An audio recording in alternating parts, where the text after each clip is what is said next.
What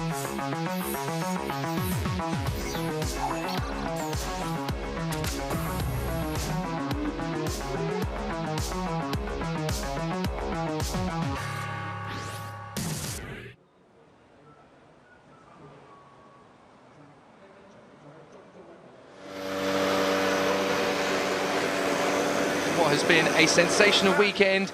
We've already seen a race victory in the qualifying race yesterday for Augusto Farfus Jr. for the BMW Team Schnitzer squad, and now he's got to do the hard work all over again for 18 laps of this epic circuit. Jake Sanson in the commentary box. Beside me is Tom Gaymore, looking fresh as a daisy and ready for action. This is going to be another epic GT race around Macau. Yeah, I don't quite feel fresh as a daisy, but yeah, maybe it's because I haven't had a proper job yet. Augusto Farfus, what a job he did yesterday. Team Schnitzer and BMW. No, you know, they've won here before, is what I was trying to say, you know, and trying to take the crown away from Mercedes, who won here, of course, last year in the hands of Eduardo Mortara. And we saw Rob Huff trying to get another victory to his name in the WTCR race a few minutes ago. Will another master of Macau, Eduardo Mortara, be able to get another win to his name? He'll be going for 7 wins, and there he is, 7 wins around this incredible circuit. Quite a remarkable statistic, Jake. Yep, 2 of them in the Formula 3 race, of course, and 4 of them so far have been in the GT race. He won last year's, of course. There's the Iron Man, Earl Bamber, getting himself ready for the action. From 5th position on the grid, the New Zealander, who over the last couple of seasons has just transformed himself into Porsche's latest golden boy, hasn't he? Started off in his career in Porsche Asia. They gave him a chance at Le Mans, and he has just been exemplary ever since. And he is now one of the absolutely... He's one of the go-to guys at Stuttgart, isn't he? He's just an immense competitor. His first chance with Porsche came as the international scholar in Super Cup, didn't it? And that really was a lifeline for him, as so often is the case with racing drivers. Difficult to fund their way and to get some stability, and then that opportunity came and he didn't waste it. And the reason he didn't waste it is because, as you quite rightly say, he's a remarkable talent. And then coming here today, 2 wins for the Stuttgart manufacturer under his belt at Le Mans. And he did actually win, looking through the statistics, a one-make gear race around this circuit in 2013. So he does have form. He's without his sparring partner, Laurens Vanthoor, and that's worth pointing out as we go down the grid. Another Porsche mega, Matteo Jaminet, just getting into his 911 GT3R, but we are a 911 GT3R short, and that is because Laurens Vanthoor, who had a bit of an issue yesterday at one of the faster elements of the circuit. Yeah, really nasty shunt as he ended up striking the barriers on the way through Hotel Mandarin. Just a little bit of a tap, and that was all it took. And the car, unfortunately, is beyond repair in time for the race itself. But the quality and caliber of the grid this year is incredibly strong. Just looking at the names in order of where they're starting on the grid: Augusto Farfus, Raffaele Marcello, Mauro Engel, Eduardo Mortara, Earl Bamber, Robin Freins, Chris Haase, Dries Vanthoor, Mathieu Jaminet, Alexandre Imperatori, Adelaide Fong, Oliver Jarvis, Daryl Young, and Sujie Matsuda. This is a pretty impressive field of 7 rows. Yeah, and just touching on one of those names you read out, Ollie Jarvis there. My teammate back in 2003, and one of the nicest guys you could ever hope to meet, and he has had a huge amount of success with Audi. Comes here with Nissan, and the Nissan, not the most favoured of cars around here, and not doing them a disservice. It's just the way it is in terms of the performance brakes. But Ollie Jarvis under the KCMG banner and doing a great job in that car. And a car that, you know, Ollie's used to having a roof over his head, but in an LMP1 class car. He's had his experience in GT3 racing with Bentley, but it's fairly limited. Nevertheless, a winner around here in 2007 in the Formula 3 race, and that really did launch his career. And it couldn't have happened, as I said, to a nicer chap. Can Eduardo Mortara take his 5th FIA GT World Cup victory at Macau and his 7th win of all time around the streets of Macau? This man is absolutely relentless on these streets. He just seems to know them like the back of his hand. He is absolutely dominant when he gets himself into a decent position, but there's all sorts of other factors to take into account here. You've got several drivers who have never done this race before. You've got the likes of Chris Haase, Dries Van Tor, Mathieu Jaminet, Oliver Jarvis, Tsujio Matsuda. None of them have even done this race before, so let's talk you through the grid. Augusto Farfus and Raffaello Marcello on the front row of the grid from Maro Engel, and the king of Macau in a GT, Eduardo Mortara. The third row of the grid will be filled by Earl Bamber and Robin Freins. And then we have Chris Haase along with Dries Van Tor, younger brother, of course, of Laurens, who will be cheering for him, no doubt, from the sidelines. Ninth on the grid is going to be Mathieu Jaminet, the other Porsche newbie, who is the latest French talent for Stuttgart. And then Alexandre Imperatori for Nissan is there on 10th position on the grid. Adelie Fong is there beside Oliver Jarvis in the KCMG run Nissan Nismo GTR. And then the last two on the grid will be Darrell Young from nearby Hong Kong, although he's based out in Vancouver, and from Mia in Japan, the 39-year-old Tsujio Matsuda, who's won everything from Super GT to Formula Nippon twice over, and of course is most recently noted for being part of the Nissan LMP1 project at Le Mans 3 years ago. Imperatori running under the Hong Kong banner as well. Those of you that know the area, Hong Kong, just a ferry ride away. Just about to get underway in Macau. And those of you that are tuning in, wherever you are in the world, do get in touch. We're on Twitter at Tom Gaymor, Gaymor, and... Can't you spell my name yet? At Jake Sanson, Sanson. Do please chat away. I'm also keeping an eye on the hashtag FIA GT World Cup, so do chat away using that. After not being able to complete yesterday, Vincent Bruins reminds us that Tsujio Matsuda has had to start from the back of the grid. And obviously the Mante Porsche was not repairable for Laurens Van Tor, so he is going to be a spectator on the sidelines. So Augusto Farfus sets off on the green flag lap. And this is going to be an interesting one. Can he make it 2 races in as many days that he takes the victory? And what do you think at home? As I said, get in touch on Twitter, give us a follow, tweet in any questions you may have, any predictions. Uncle Grandpa says, and that's not my Uncle Grandpa, says Raffaele Marciello is his tip for victory. And I have to say, Marciello, and I tweeted this a few days ago, has been absolutely sublime in that Mercedes. He is, of course, the 2018 overall Blancpain champion, and there's not many that managed to get that Mercedes around the racetrack quicker than Raffaele Marciello. He is a former Ferrari Junior, a former FIA Formula 3 Euro Series champion, and you just feel that had he had a bit more backing or some of the brakes gone his way, he's a name, together with the likes of Robin Freins, that may well have popped up into Formula 1, but nevertheless, they found their way into sports car racing, and they've not looked back since they burst onto the scenes. Kobe Lambeth writes, if you like Talladega, then I'm pretty sure you will enjoy Macau. This race is so underrated.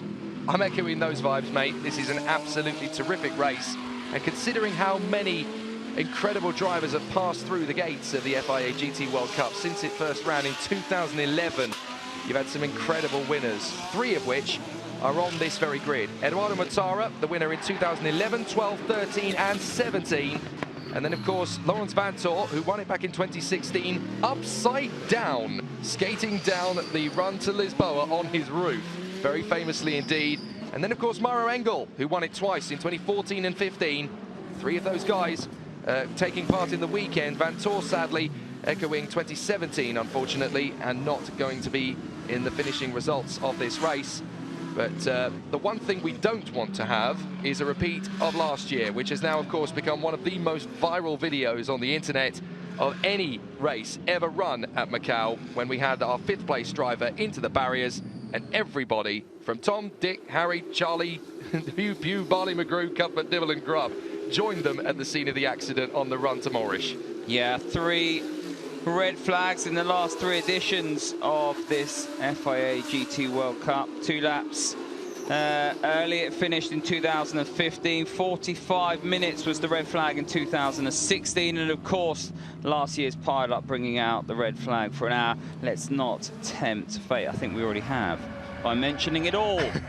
Well, I'm hoping that the caliber and the quality of the grid, the talent of the drivers on the grid, is going to help us get that a little bit less likely, because we've got some incredible drivers on this grid. We've got Farfus, we've got Marcello, Engel, Mortara, Bamba, Frines, Jaminet, who's coming on strong. There's so many great drivers here. Yeah, have you ever met a racing driver? I think your confidence could be misplaced here, Jake, but let's hope for the best. I'm just jolly positive, I can't help it. I'm on the Macau vibe. I've been doing this since Thursday morning, and I've been absolutely loving it. And now I've got the GT World Cup staring in front of me as they come to the line, ready to go green. Here we go, 18 laps of Macau. Get ready to rumble. It's race time, and away we go. Fantastic getaway for Farfus. He's going to squeeze Marcello into the first turn. They go through Reservoir and on the run, down the straight, up through the gears, getting themselves neatly balanced and into position as they head towards the Mandarin turn. Flat on the throttle, maybe a slight blip if you're in the middle of the pack, but keeping the pace on strong. So fast through this section, and now down to Lisboa. Everybody hold your breath and hang on to something. This is a heavy braking point, and you've got to get it right on the first lap. You can't win the race here. You could definitely lose it. Yeah, slightly better behaved than yesterday. That BMW's not short of a few kilometres in a straight line, isn't it? It led the way down to Lisboa in quite spectacular fashion, and that will bode well for Farfus as this race progresses.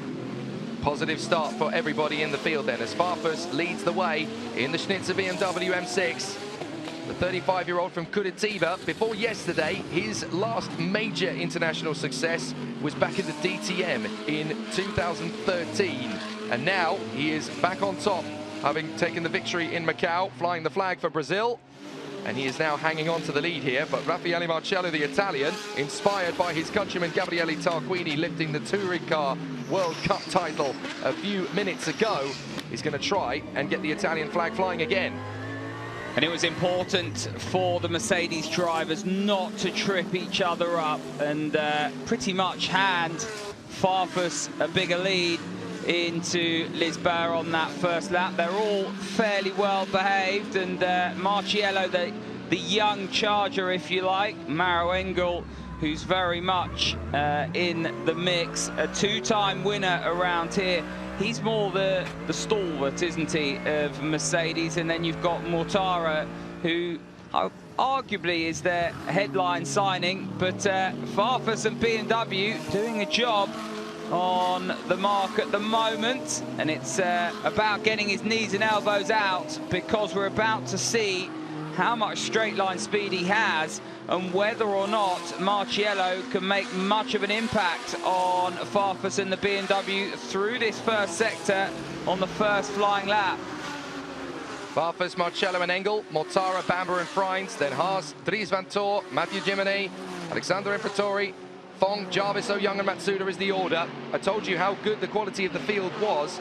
Every single driver in this field has had a best result of a podium finish in any of their categories they've done. Mortara's going to have a headache here. Sorry to interrupt you, Jake. And El Bamba's not going to need a second invitation to get up the inside into Lisboa. Mortara had to go defensive. Now, this is critical. If Mortara has any hopes of winning this race, he can't afford to let Bamba past in that Porsche. He's got to stay with his teammates. Oh, Bamba's hit the wall. He's hit the wall big time. That's going to cause a massive amount of damage. How did he keep it out the wall? I said he's off, because that glance, I mean, that was miraculous that he kept it out of the wall on the outside. I'm stunned. How is the car not damaged? How is the suspension not broken? But he's carrying on.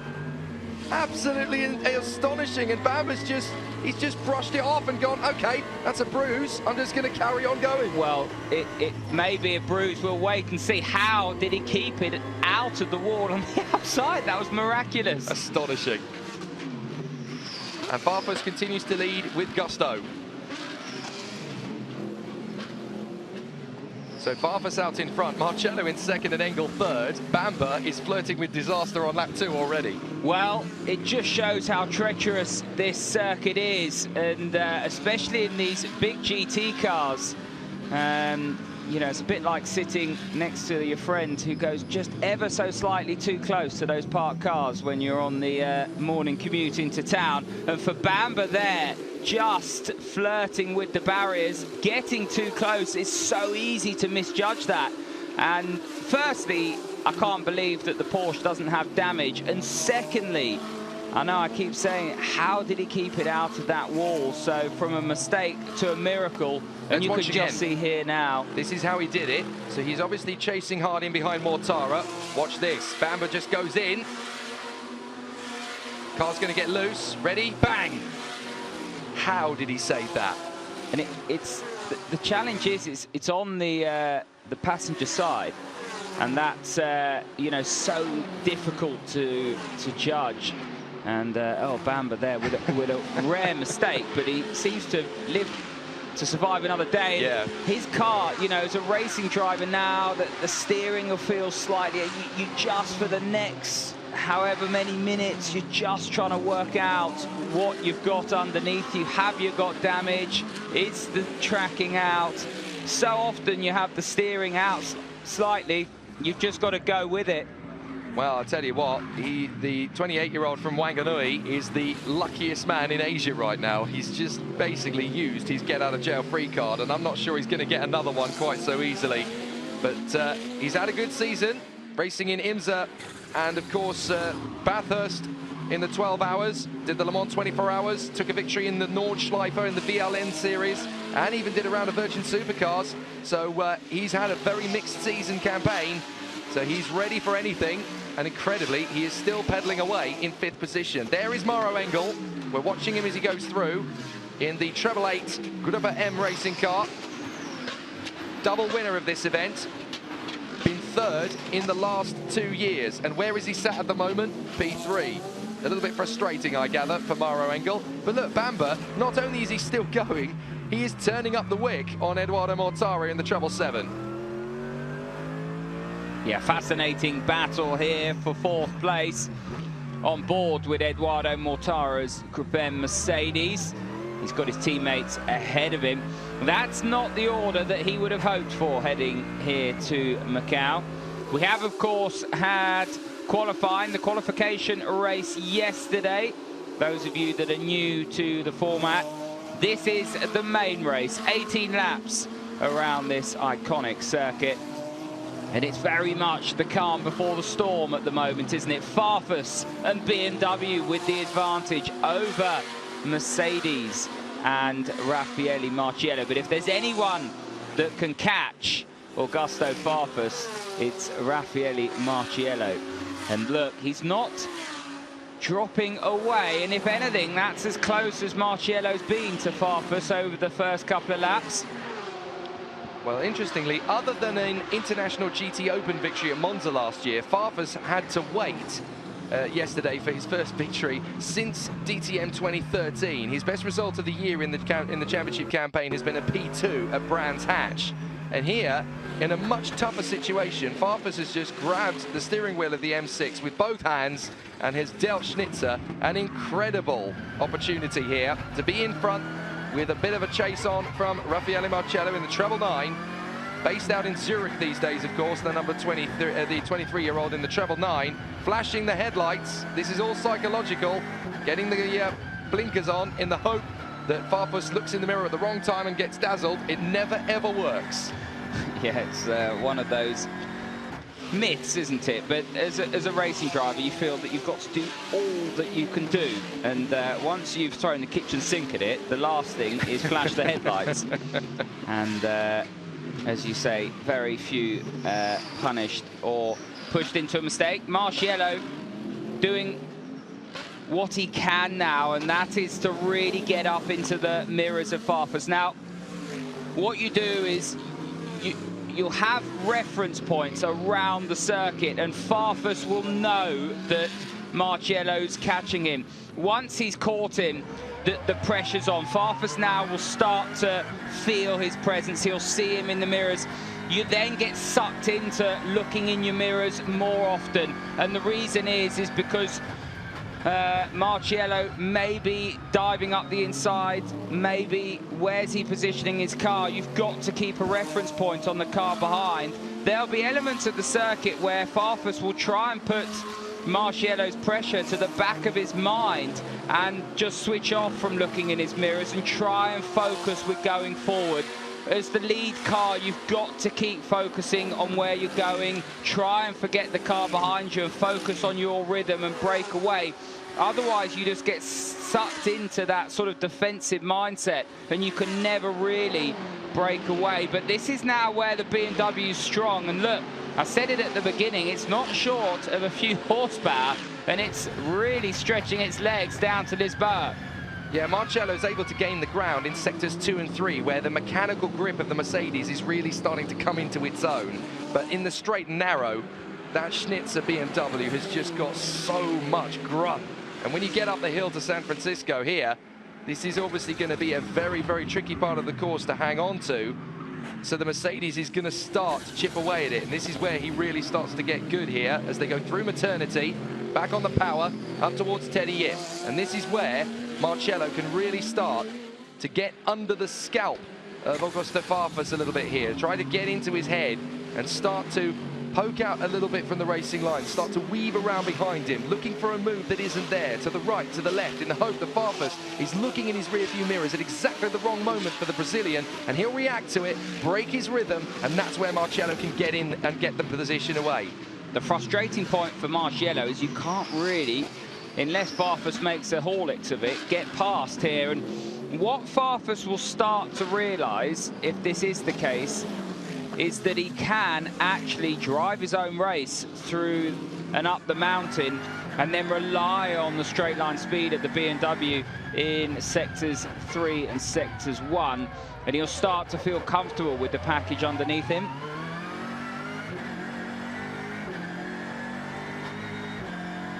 So out in front, this is all about Augusto Farfus, just trying to measure the race. It's a long race, let's not forget this. It's a long circuit and it's a long old race, 18 laps. It's a proper tough competition, and all it takes is one error in judgment, one blink of an eye and one slight error, and it's going to change the face of this race. So it's a properly tough challenge, and any GT driver worth their salt wants to win this. This is not going to be won in the first 5 laps.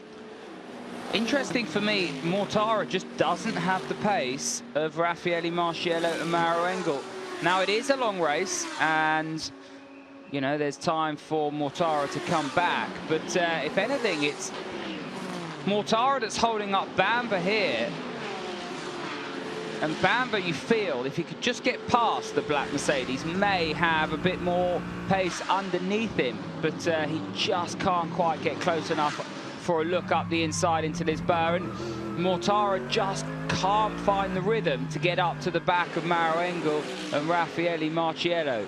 Yeah, that all comes back to getting a good exit out of Fisherman's and out of R, because that's where you build the momentum on the way through Reservoir at the left, through Mandarin at the right, and then down in towards Lisboa. It's a very tricky part of the course to get right, the latter part of that Sector 4. We saw in the Formula 3 race last year how that battle came down to the very final lap, and we saw Habsburg going into the barriers with Sergio Sette-Câmara, and that race is coming up after this one, don't forget. So there is a Macau Formula 3 Grand Prix to come, but it's such a difficult race to measure, especially when it's this long and the cars have got so much power. We talk about threading the needle. This is a very tall order. The winner of this race will be worth their weight in gold after this. Up the climb to Moorish once again. And still, so far so good for Eduardo Mortara. Entered as treble 7, of course carrying the number 1 as the winner last year.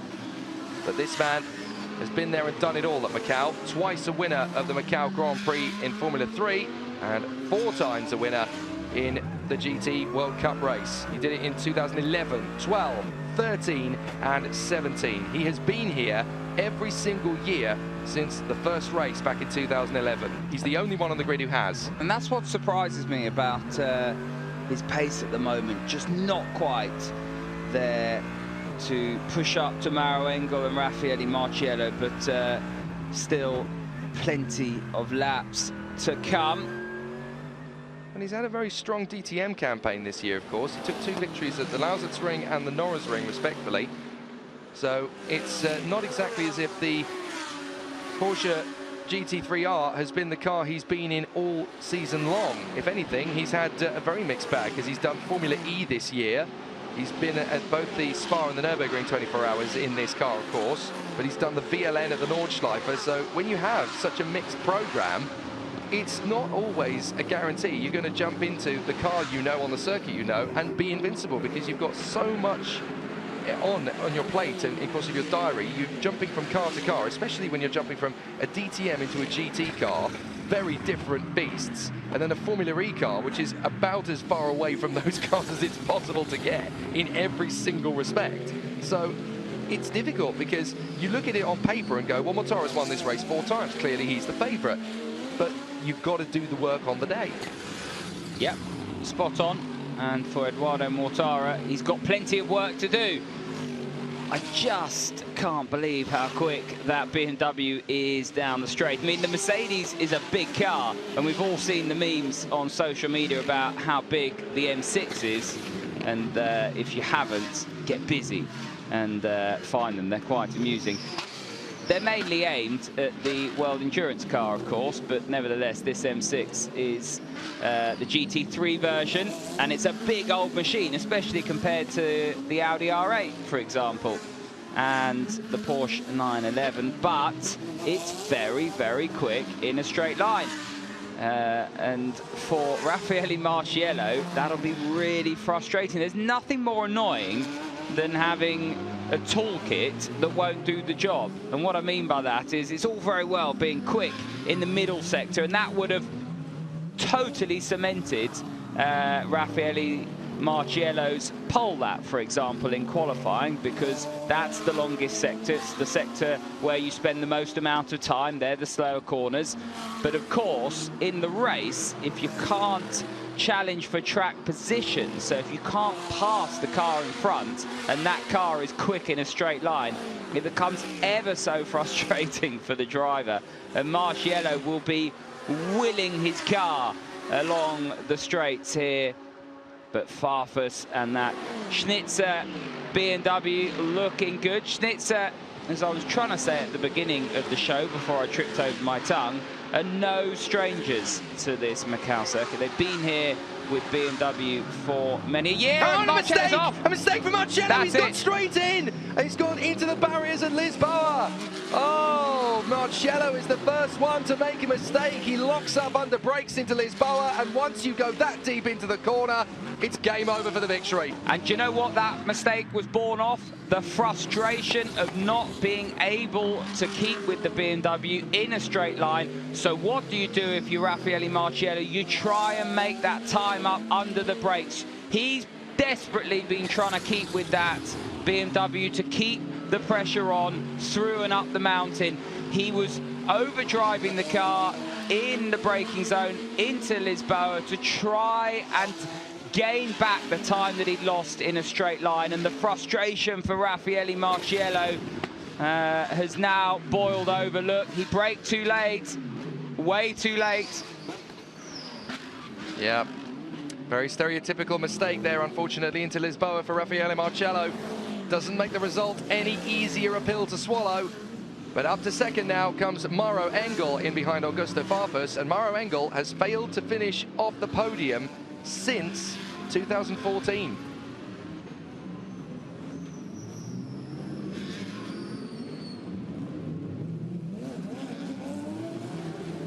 Farfus leading, Engel second and Mortara third. Mortara has finished every single race at Macau in the FIA GT World Cup since 2011. This is a replay from looking back at Marciello. He's just going to disappear. Bye-bye. sorry, Augusto, I don't want to play anymore. Well, I do, but I'm not going to be able to. And that's a very stereotypical kind of mistake to make there, unfortunately, when the pressure cooker is sky high. Farfus leading the way. Maro Engel now second. He's been third in the previous 2 seasons. The previous 2 years before that, he won. So it's up to Maro Engel to go and get his 3rd win out on the streets of Macau in the FIA GT World Cup. That'll bring a wry smile to Augusto Farfus's face, and he knows that he's got one hand on this winner's trophy. It doesn't matter if Engel catches him, because catching and passing is 2 different things. And he'll have the same problem, Maro Engel, that Raffaele Marciello had, and that is you can put Augusto Farfus under all the pressure you like going up the mountain, but unless you can position yourself to be able to get a toe or try and challenge somehow Farfus into Lisboa, then you're not going to be able to capitalise on your pace. You're not going to be able to push that BMW out of position. And now Farfus can just settle into his rhythm, not take any risks. And you can just, it feels like he's on a Sunday drive here on board. He's not, of course, one of the greatest drivers in GT driving, in GT racing.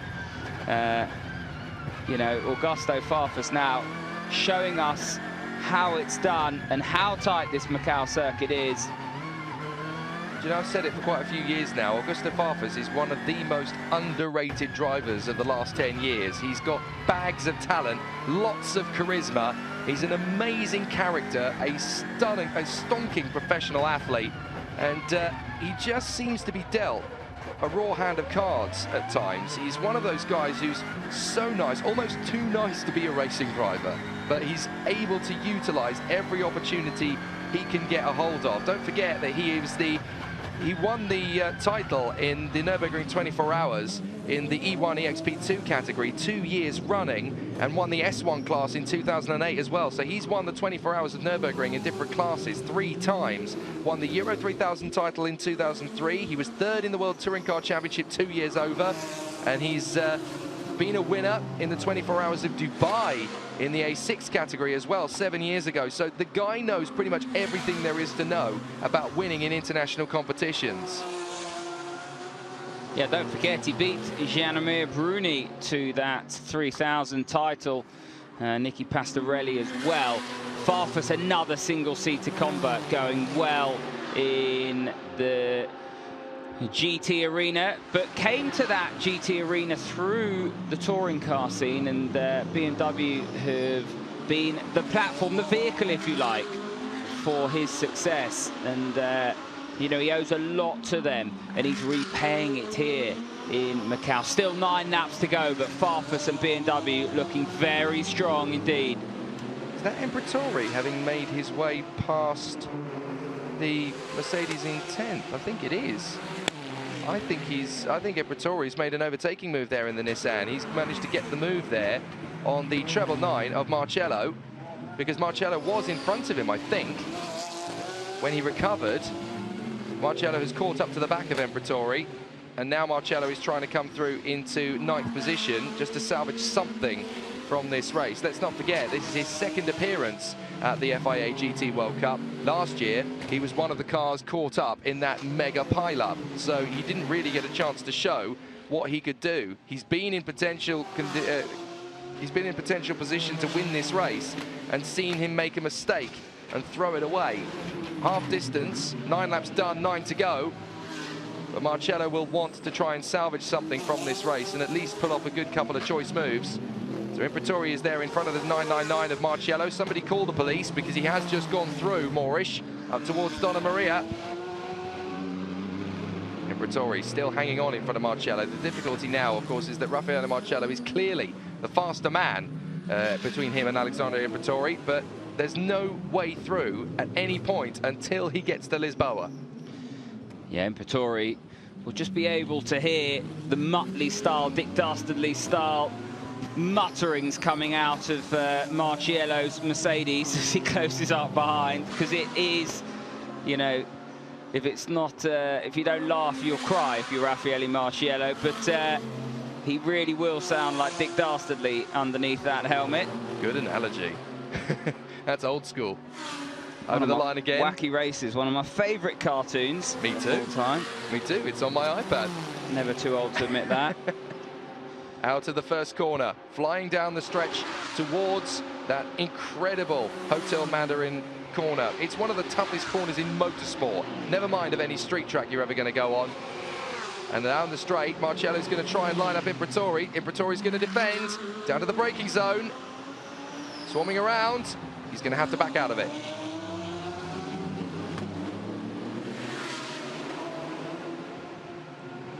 Well, Marcello is obviously feeling the heat and the frustration here behind Alexander Imperatori. Flashing of the blinkers once again. You know what? I think Raffaele Marcello may have a bit of an addiction to that particular button on his dashboard. Well, he'll be getting rather tired of the record that's playing in the back of his mind, and that is he doesn't have the straight line speed to challenge down into Lisboa, be it a BMW or a Nissan.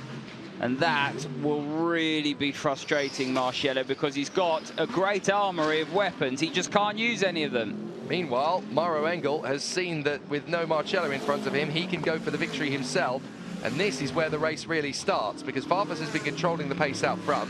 He's not wanting to push the car too hard. He needs to look after tyres, brakes, engine. Everything needs to be just so. But Mauro Engel is now the chaser. He's the one who's basically going to start to eat into Farfus's advantage. Bamber going very deep into Melko. I thought he was going to have another rub against the barriers there.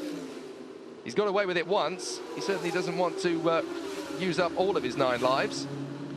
So Farfus will have been awaiting the arrival of the next Mercedes, and that's Mauro Engel.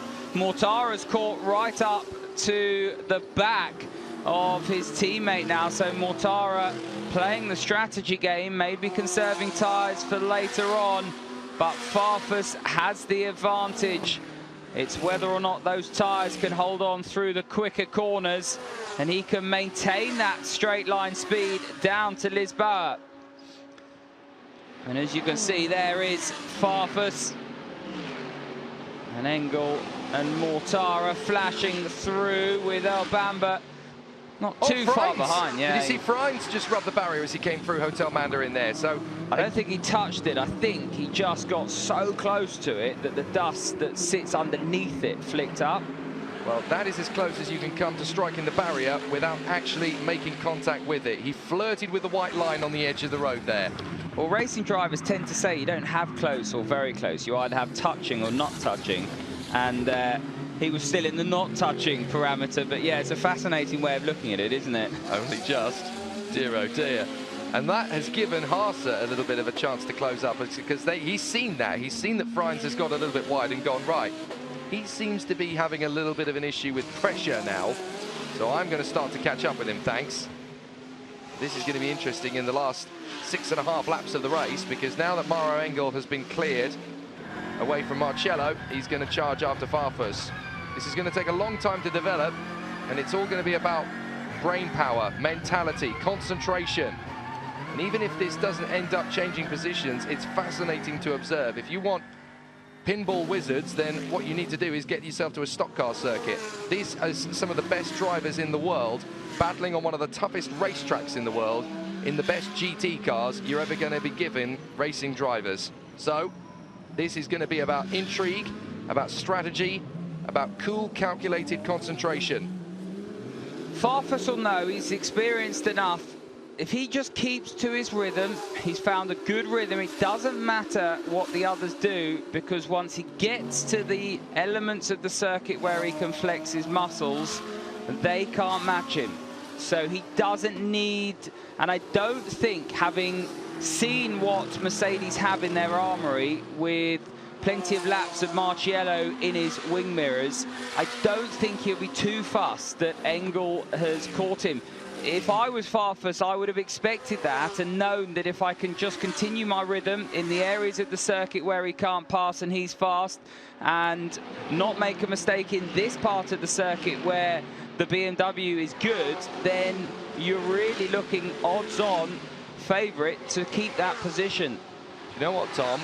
Engel isn't just catching Farfus. Mortara is slowly starting to chip away at both of them now. Yeah, Mortara's come into the play, hasn't he? Sort of said a lap or two ago. It'll be interesting to see if Mortara catches Engel on the next lap, whether or not there'll be, I wouldn't say team orders, and I don't think there will be, but, you know, is it worth saying, well, you know, Engel can't find the way past, so maybe give Eduardo Mortara a go. But is Mortara's right foot any larger than Maro Engel's in that Mercedes? Because if Mortara passes Engel, Engel will just say, well, he's going to have the same problem that I've had, and, you know, you can be as quick as you like in this element. But the Mercedes don't seem to have the straight line speed of the BMW. No, that's the problem. And the thing is, if you were to let him go and have a crack at it, well, what has he got that Maro Engel doesn't? They've got identical Mercedes AMG GT3s. So I think it's basically going to be, they're going to have to almost go back to their karting days in a sense. They're going to have to work together to get the pressure cooker onto Farfus and try and get under his skin a little bit. But that's not easy around here, because you've got to focus on your rhythm, you've got to focus on your apexes, which do change a couple of millimeters depending on your tire life, depending on how much rubber is laid down on the road, depending on how much focus you've got to bring to each part of the course at each particular time. You know, this circuit develops as a long race like this unfolds. Yeah, failing that, you just hope that the BMW launches itself. That's very true. Eduardo Mortara, and I hate to be blunt, but things like that will start to go through your mind. You'll listen to every bang, you'll listen to every strange sound from the gearbox, and you'll think, was that me or was that him up the road? Listen to this now on board, absolutely flat through the first left-hander. Let's stay with him through the right. Is he lifting? Mandarin, yeah, breathing out of the throttle. You blend out of the throttle and then get straight back on it as you turn in. Yeah, you just need to get that rake in the car, otherwise the car will push from the midpoint of the corner on.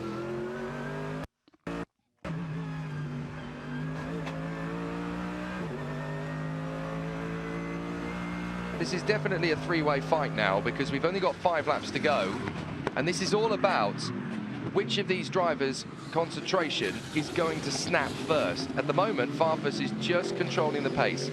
If you're Augusto Farfus, you do not want to push too hard, because at the end of the day, these are GT cars. You can make them pretty wide if you need to. And with 5 laps to go, he's looked after the tyres well. He's not been pushing harder than he needs to. He's just kept the rhythm nice and smooth. He's got very close to the wall, but he's never got too close to it that he's have to start panicking. These Mercedes are in a little bit of a stumbling block here. This is Augusto Farfus's race to lose, and he knows it. Earl Bamber's starting to close up on these 3 as well, so we could end up with a quartet at the end of the race. Yeah, Farfus will be aware of the bigger picture here as Frins just gets a little bit of oversteer from the midpoint to the exit there, but Farfus will be aware that Engel's under pressure from Mortara, and if those two start to fight, it's only going to help Farfus's cause. And Mortara will be aware of that as well.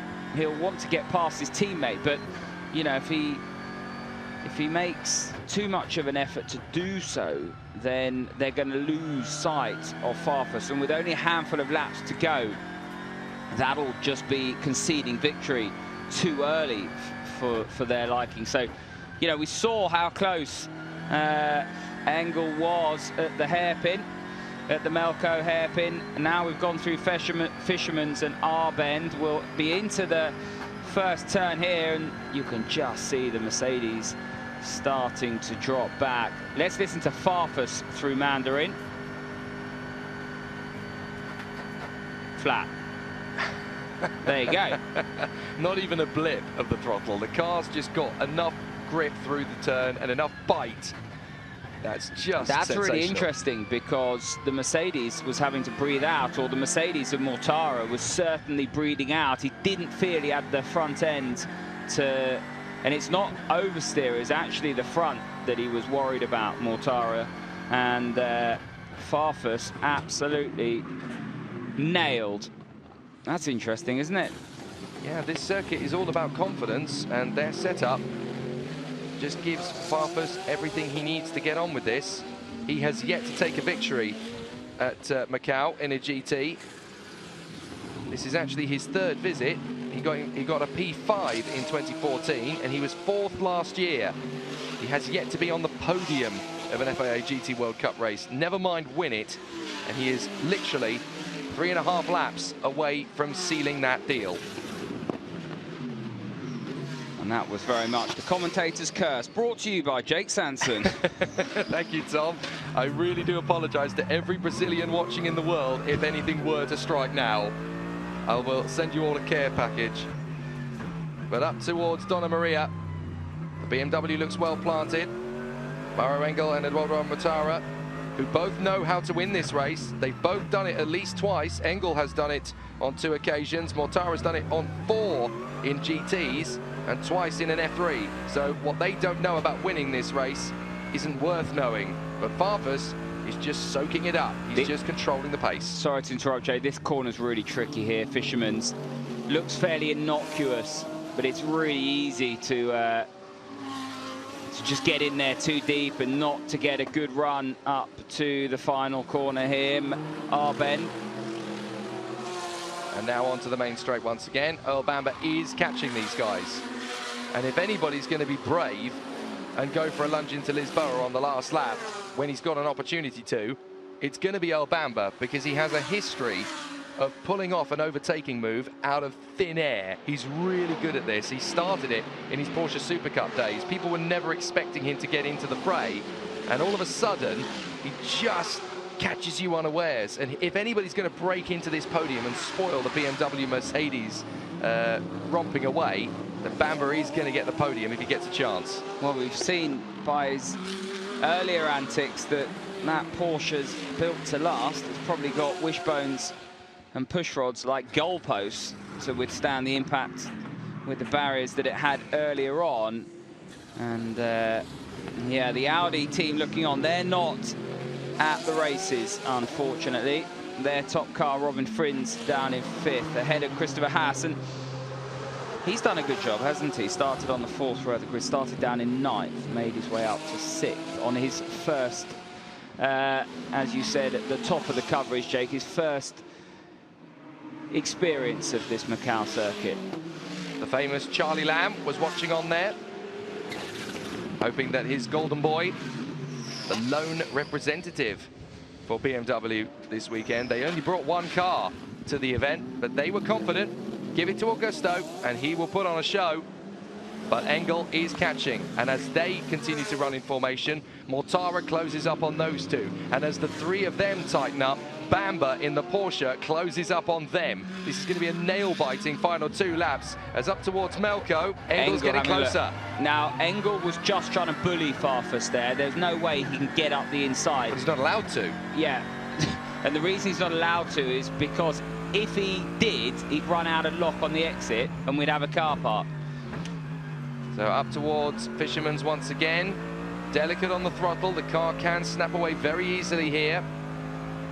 Up on the throttle once again and into our bend. There'll be 2 laps to go when they come through this time by. And it's all going to be about who blinks first. Farfus has just got to keep the rhythm, got to keep the pace. Engel, Mortara and Bamber know that the only thing that counts here is a win. They will be patient enough to get the job done. They've both done it before. Earl Bamber has yet to finish on the podium himself. He's going to keep pushing all the way down towards the Mandarin. 2 laps to go.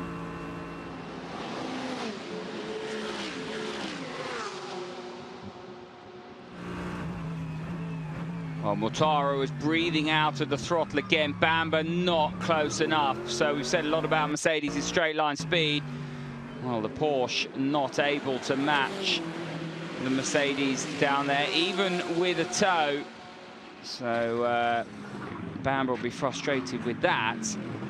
But as you say, he won't need a second invitation if he's to get a sniff of the podium. He's going to take it. Mortara will have to be aware of what's going on behind. The problem that Bamber has is obviously Mortara's got the giant toe from Engel, so that will be hampering Bamber's chances, because had Mortara not had the toe, so had it been earlier in the race, we saw Bamba closer to the back of the Mercedes, and that was because Mortara had dropped back from his teammates, but now he's closed back up to Engel. It's certainly helping his ability to defend from the Porsche. It doesn't feel like this race has been going on for 39 minutes, does it? It's just flown by. And that's because when you're watching masters of their craft at work, dancing from apex to apex on a circuit as treacherous as this, it really is quite incredible. You get lost in the mastery of it. You'd get lost driving around this circuit. I think it's so long. Totally would. I got lost just driving the simulator, mate. You obviously were spying in on me. I did actually do some laps in a GT car to get in my mindset for this.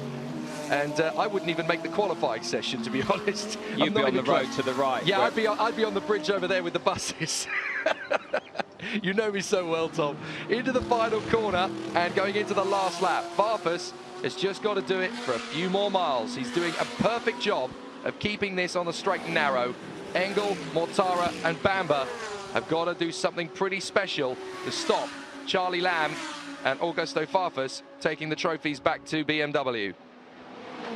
This is going to be a big 6 kilometers for Augusto Farfus, and Mercedes have to challenge down into Lisboa. They're not close enough.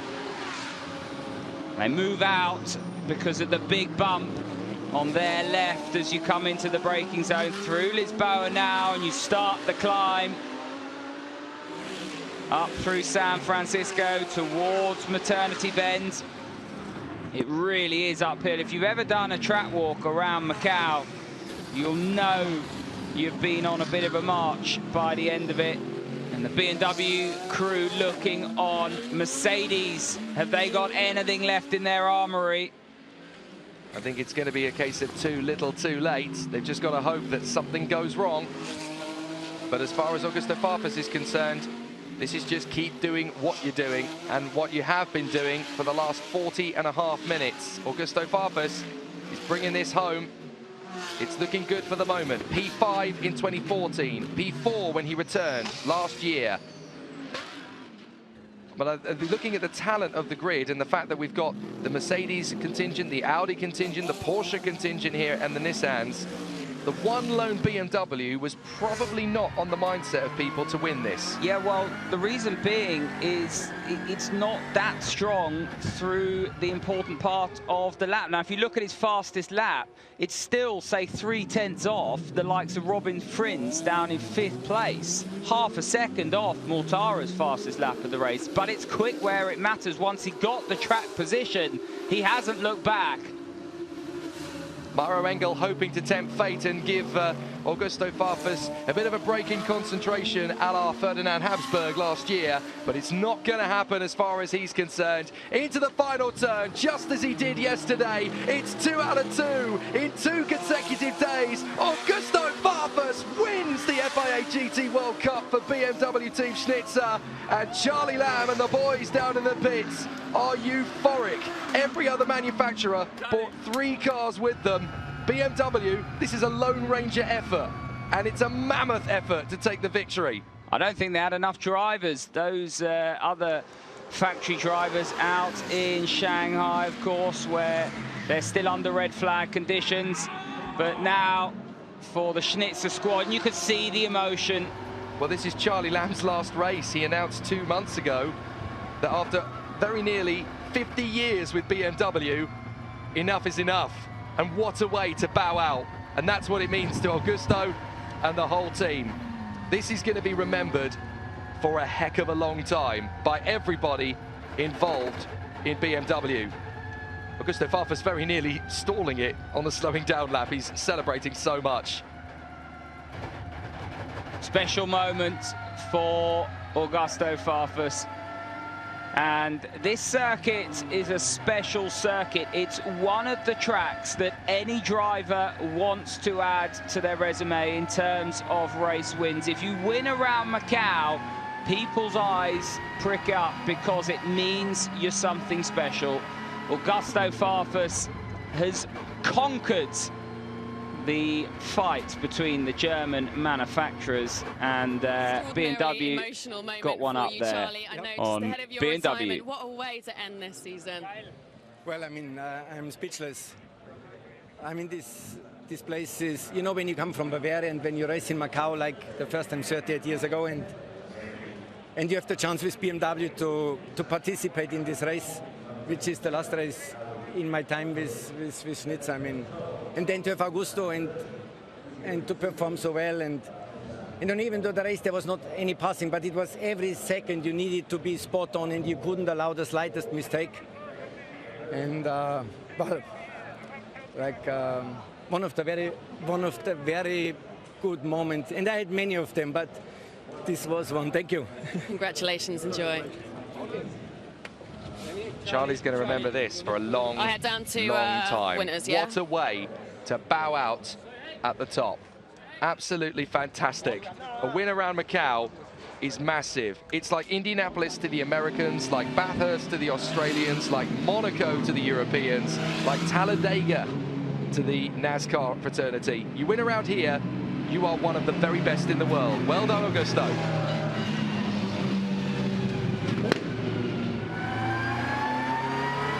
Just look at the emotion that's pouring off him. Not a lot of that is sweat, I guarantee you. A lot of that is pure emotion.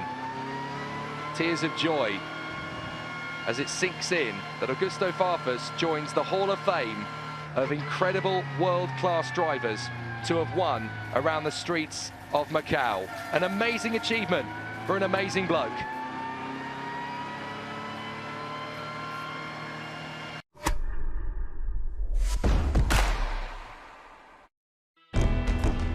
Emotions running high here at Macau as Augusto Farfus drives the BMW M6 to victory on the streets of Macau. Thank you, Charlie, for everything.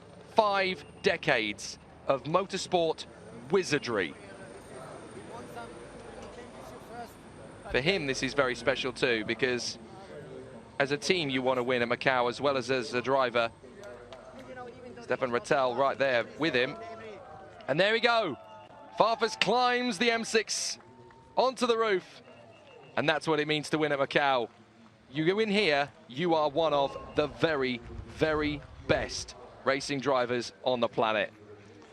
Brazilian colours on the side of his helmet, and very, very proud nation, the Brazilians, and quite rightfully so. What a marvellous place, and what a marvellous array of talent they produced for the motorsport world to enjoy.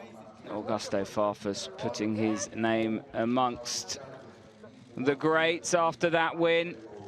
Well, considering that there have not been many Brazilians to win around the streets of Macau before, 2 of the big names that have done so will have been his inspiration as a youngster. Mauricio Gugelmin being one, the other, Ayrton Senna. Alexandre Legui there waiting to grab a word with Augusto, going through the handshakes. It's a team game, and Augusto Farfus thanking each and every one of his crew that have made this happen, because without them, he would not have been able to have driven his chariot to victory.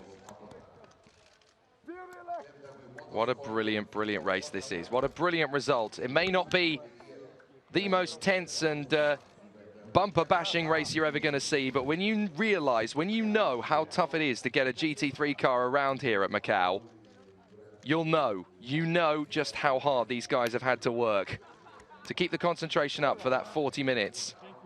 It's very tough indeed. Chief mechanic there for Augusto Farfus. That's such a big win. And that's going down on Farfus's CV forever and ever and ever. Amen. Absolutely brilliant.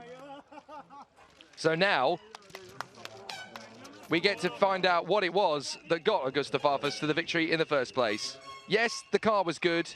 Yes, the setup was brilliant. Yes, his control was brilliant. But come on, guys, we all know it's down to the floppy hairdo, isn't it? High emotions down here. Congratulations, Augusto. You made a fantastic day yesterday and turned it into a win here in Macau. Of all places to do it, congratulations.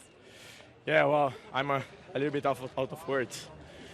Has been a long year. Has been a difficult one, but we made it. Bye. Just how much pressure did you feel from behind? A lot, because the guys, they were fast, and today could not get the tires to work as yesterday. So I was the entire race on the limit. I even clipped the wall, trying to squeeze everything. But car was great. We had a great team, thanks to BMW, to Team Schnitzer, to Charlie, my family at home. It is a beautiful way to finish the year. We are world champions. Congratulations, well done. When you win in this race, it really is something special. Charlie Lamb goes out as the best. Everyone's going to miss him. He has been to the world of GT and touring car racing what Ross Brawn has been to Formula One. Without him, the sport would be very, very poorer. Here's confirmation of the result. Augusto Farfus taking the victory by just under a second to Mauro Engel. Eduardo Mortara in third from Earl Bamber. Freins and Haase in the two Audis, a long way back. Jaminet in seventh from Dries van Tor, who brought his Audi home in eighth position. And then rounding out the top 10, Raffaele Marcello fighting his way back and eventually getting past Alexandre Imperatori.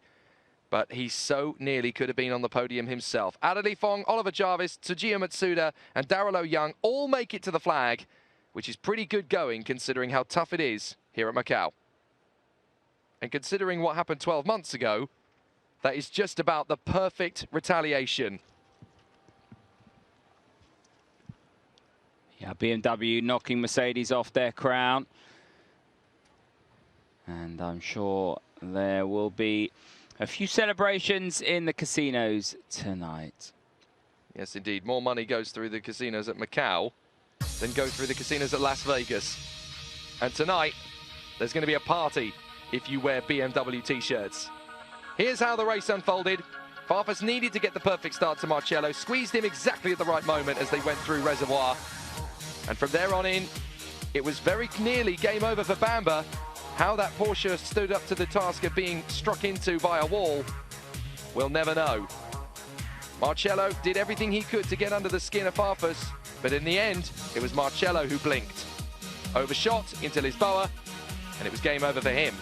Engel, Mortara and Bamber took up the challenge, but nobody was going to stop Augusto Farfus, Charlie Lamb and the Schnitzer BMW team taking victory on the streets of Macau. A lovely retirement present for Charlie, and Augusto Farfus joins the greats who have won on the streets of Macau. He is the GT World Cup champion.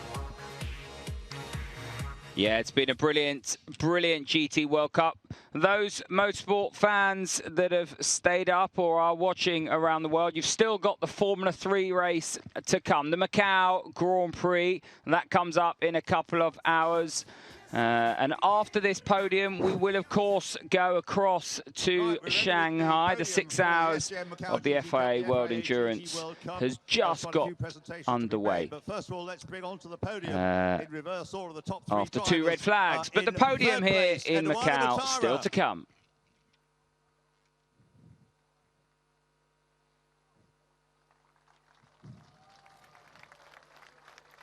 In second place, Mauro Engel.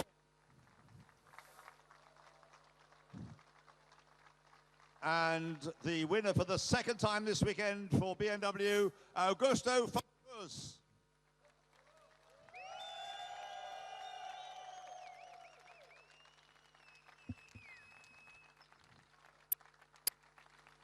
Now the national anthem of the winning driver.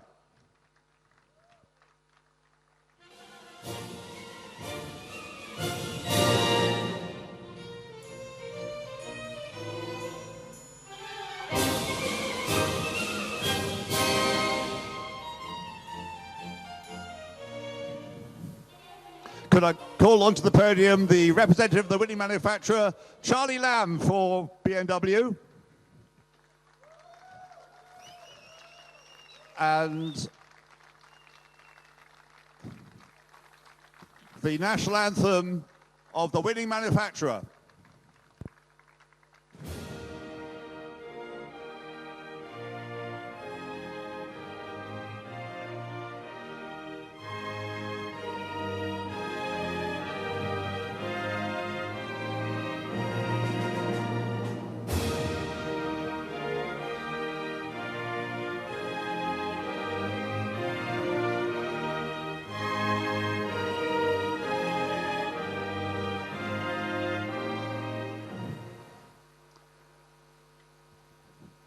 Augusto Farfus now adding to his tally of wins on the streets of Macau. Of course, he had two to make the World Touring presentation Car of Championship the wins trophy around the streets of to Macau. The third place finisher, Eduardo Matara. So that is now 4 victories total. Kunha, director of SJM, please. He's on the run for Rob Huff's tally, isn't he?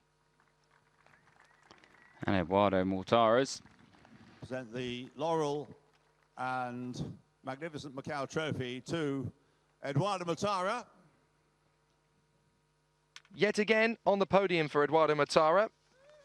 That is the 6th time he has done so in the GTs. To present the trophy to second place finisher Mauro Engel, please could I ask Ms. Angela Leong, Managing Director and Chief Administrative Officer of SJM. A second place finish for Mauro Engel. And again, that is the 5th time he has been on the podium here in the FIA GT World Cup, and the 5th year in a row. To our race winner, to our Augusto Farfus Jr., please, Dr. Ambrose So, Chairman of the Board of Directors of SJM. For the 4th time, Augusto Farfus stands on the top step of the podium at Macau, and he shares it with the legendary Charlie Lamb, who will pick up the Constructors' Trophy. Thank you very much. Farfus does it again. 4 wins at Macau now for the Brazilian. And I'm fairly sure it's just him, Mauricio Gugelmin, and Ayrton Senna from Brazil who have won at Macau. And Farfus has now won it 3 times more than Gugelmin and Senna.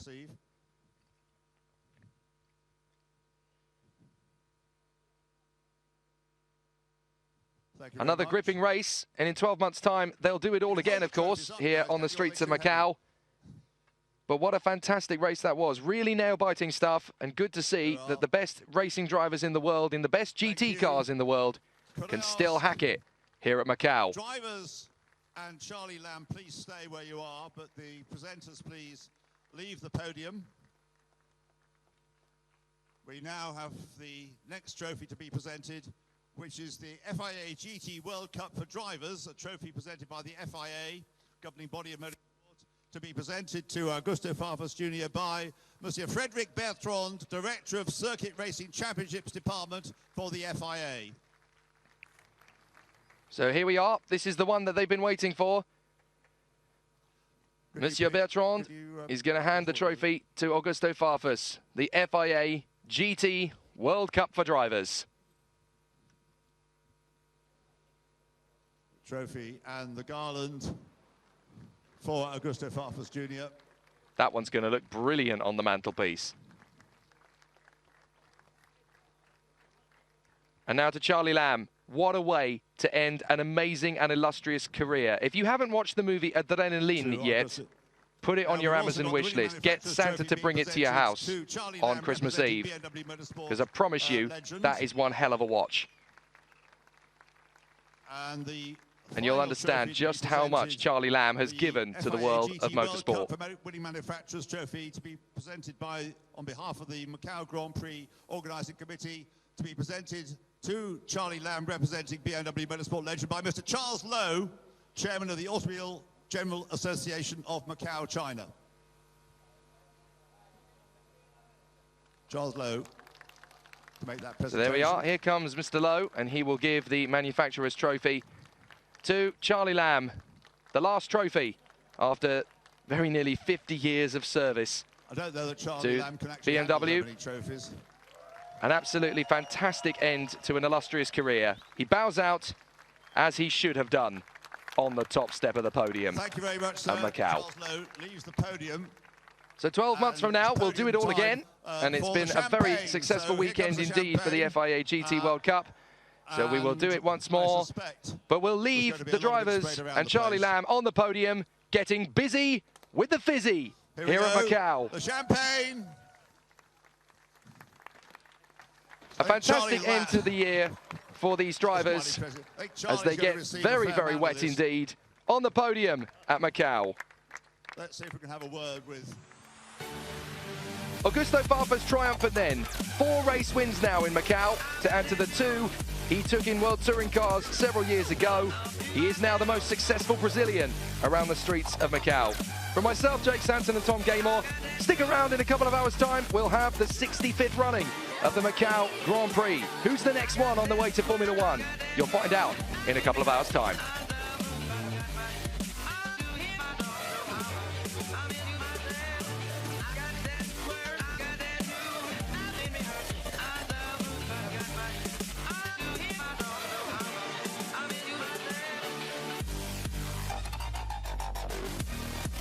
today in Win.